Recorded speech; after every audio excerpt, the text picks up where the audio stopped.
In the year 1994, my family was living in a tiny shack that was constantly flooded. Our home was settled at the edge of a cornfield, not too far away from a huge nuclear power plant in northern Illinois. My father came from the ghettos of Chicago, and my mother an immigrant from Lithuania, who against all odds escaped the Soviet regime. She delivered me at home by herself, without assistance from midwives nor any doctors, just like my two older brothers. I was named Akiana. We slept and played on moldy floors. There was no kitchen, barely any furniture. And we made our own toys and games, and we built our own school. As kids, we would often walk through a remote village with Mom in hopes of finding friends. But one door after another was shut in front of us. Outside of the house, we felt no safety. One neighbor was murdered. Another tried shooting our dog. Yet another threatened us because we did not attend a church.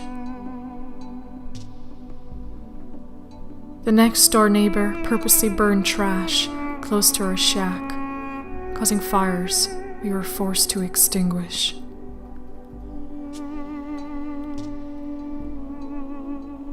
When our drinking water was poisoned, my father fell deathly ill, and we had no money for doctors.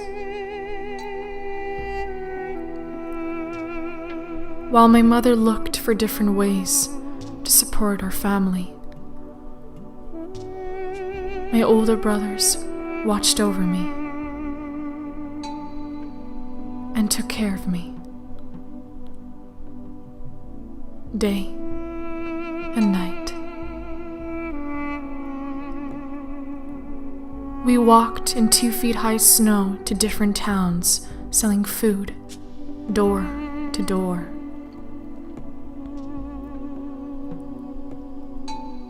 Within a year, the business grew,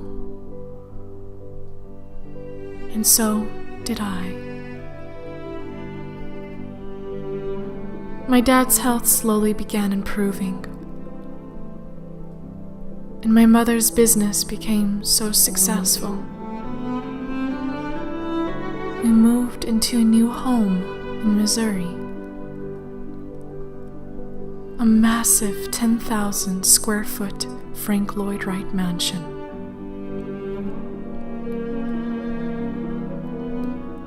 My best memories came from living there.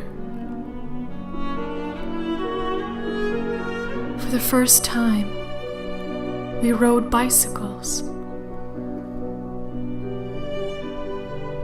We fished in our lake, swam in our indoor pool,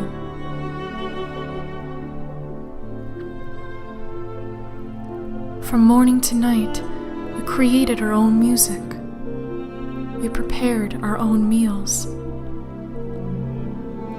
There was no TV or radio in the house. Since I had no relatives or friends nearby, my older brothers were my best friends and mentors.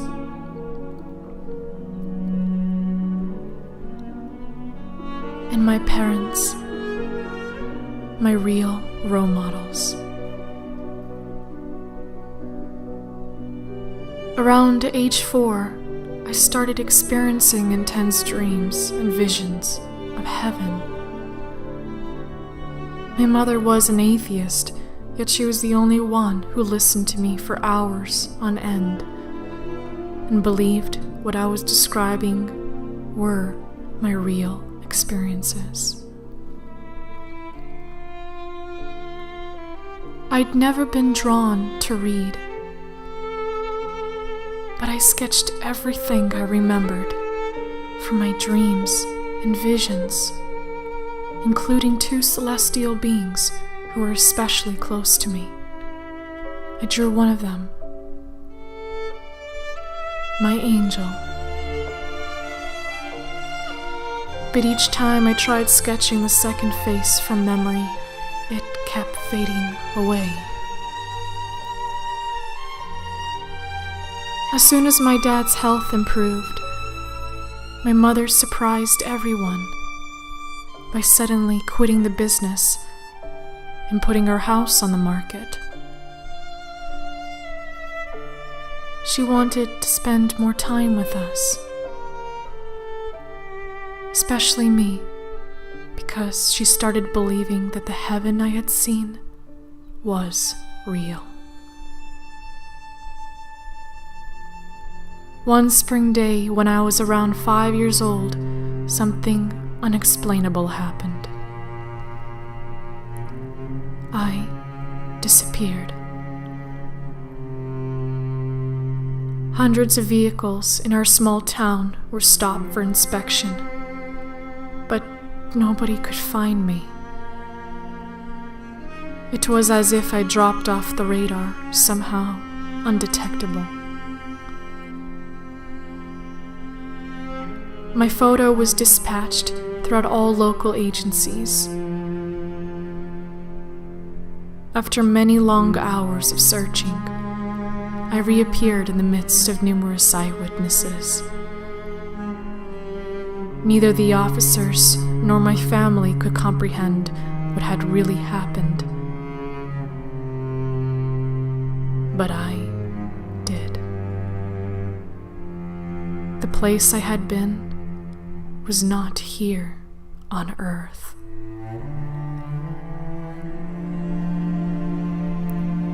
After that mysterious incident, I couldn't stop drawing in color pastels, and would sometimes stay awake throughout the night, sketching.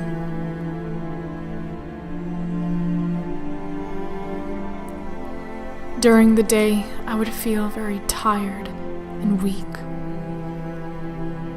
Occasionally, I participated in art fairs and public art competitions,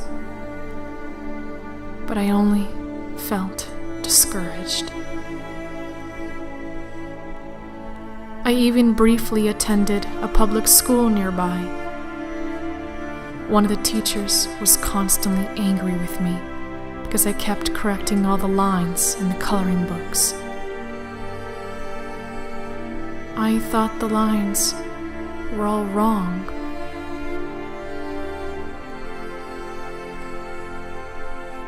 Around the same time, my visions disappeared. I lost inspiration to do art altogether. When my third brother Ilya was born at home, my family was on the brink of bankruptcy. And we had to move again. On September 11th, 2001, we found a small house to rent in Colorado. There was not a day living in those Rocky Mountains without some sort of accident or life-threatening sickness in our family.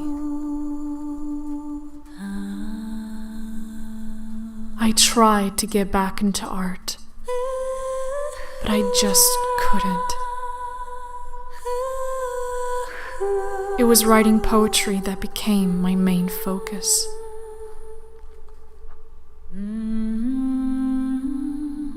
Soon, our whole family decided to move again because my dad got a job in Idaho. At age 8, I began homeschooling myself, and it was a decision my family supported. My vivid visions suddenly returned, and so did my passion for art.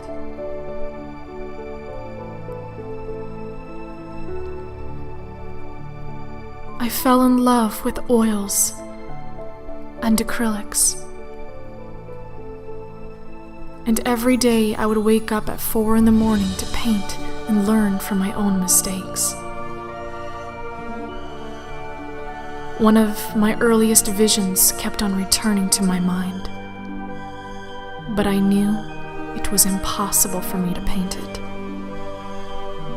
I wanted to try anyway. For many months, I searched everywhere looking for the right face, but I somehow knew I could not find it on my own. So one morning, I decided to pray the whole day, that a model would be brought right to our front door. The very next day at noon, the doorbell rang. One of our acquaintances stopped by to introduce her friend to me. She thought that maybe I would find his features suitable for my art. Standing almost 7 feet tall, the stranger not only closely resembled one of my recurrent memories of Jesus, but he was a real carpenter. I was speechless and humbled.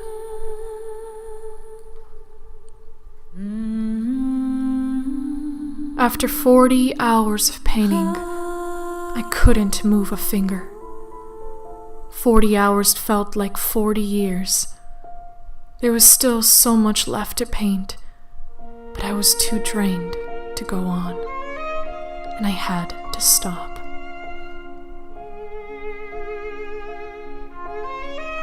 We shipped the original to one art agent for an exhibition, but he decided to steal the portrait. Unexpectedly, Jesus became a hostage. The painting was later sold for virtually nothing. I was never able to see my original Princ piece again, only the photographs and reproductions. Outside of my family circle, no one seemed to care about my art. Some even suggested burning all my paintings and writings.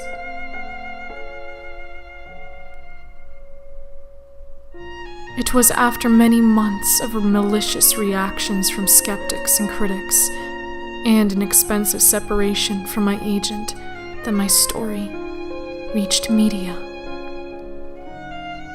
At age 9, I received an invitation to be a guest on the Oprah Winfrey Show. In a flash, my world changed.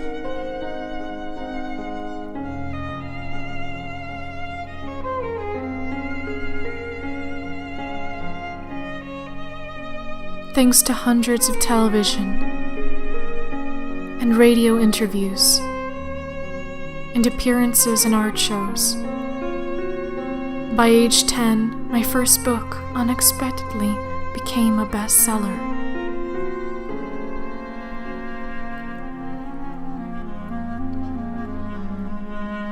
My painted messages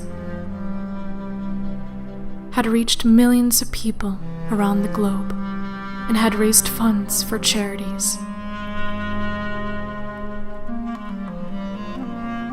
Over the years, I painted different periods in Jesus' life.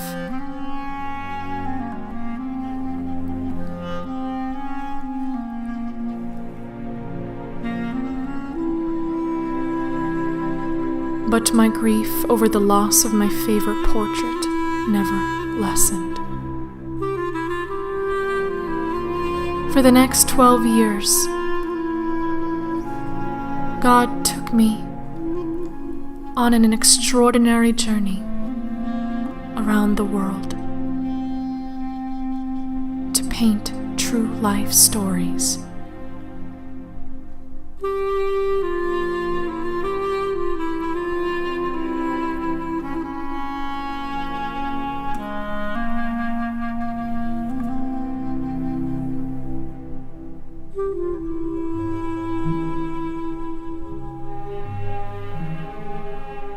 Not too long after my fourth brother Aurelius was born, while we were living in Australia, unexpectedly, I discovered the location of the original Principe's painting. It had been hidden out of sight, all wrapped up and locked away in a vault for the past 12 years. The owner was not willing to reveal it or sell it to anyone.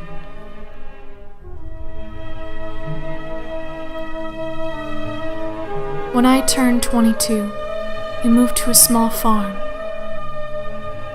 in the countryside, close to Chicago, Illinois. The founder of one of the top coin minting companies in the world flew out to see me. His invitation to collaborate on the Principe's image that'll be minted on a gold coin. It was an awkward assignment, but I agreed. In preparation for the complicated minting process, I was asked to outline the face I'd painted at age 8. As I was accentuating the lines of the new sketch, I became more and more frustrated. Because the sketch for minting a coin was supposed to be very simple. Oddly, the more I pressed the pencil down, the more details revealed themselves. And the more I saw, the more uncomfortable I felt. I actually started wondering why I was seeing so many details, and why I was hearing a new message.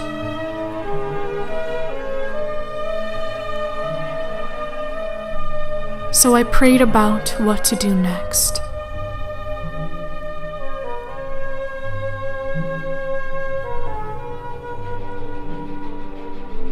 And was blown away by the unexpected answer. Despite all of my doubts, I took out a linen canvas and started painting my vision. I knew it was going to be an enormous challenge, because all I could see was half of the image. I had no idea when the complete face would be revealed, or how long the fine details would remain in my sight.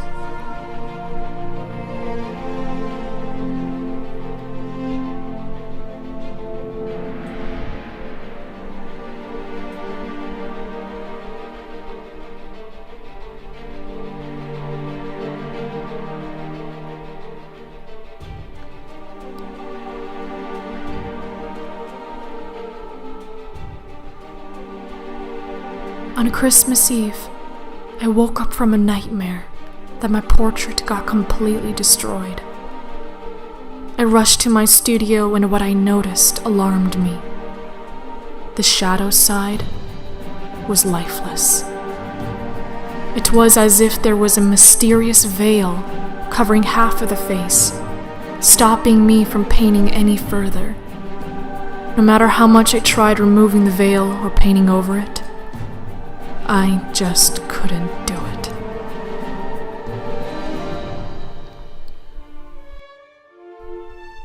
Many weeks passed by, but there was still no life in the shadow.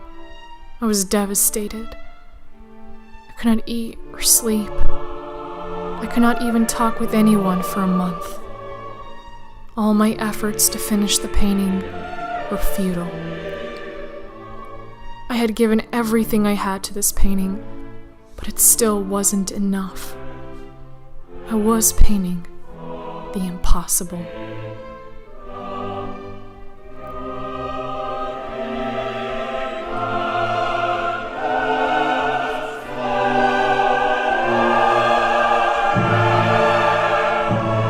was losing hope, and I was about to abandon the divine commission.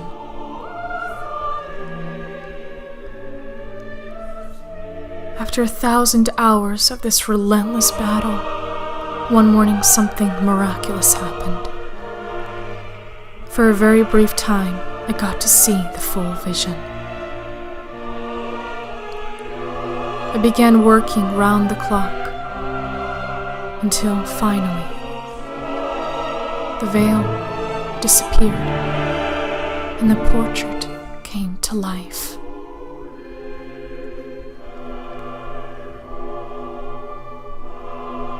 All these years, God was waiting for me to grow, so I could fully understand and paint the most powerful message to mankind. The message of unwavering faith, unconditional love, and eternal life.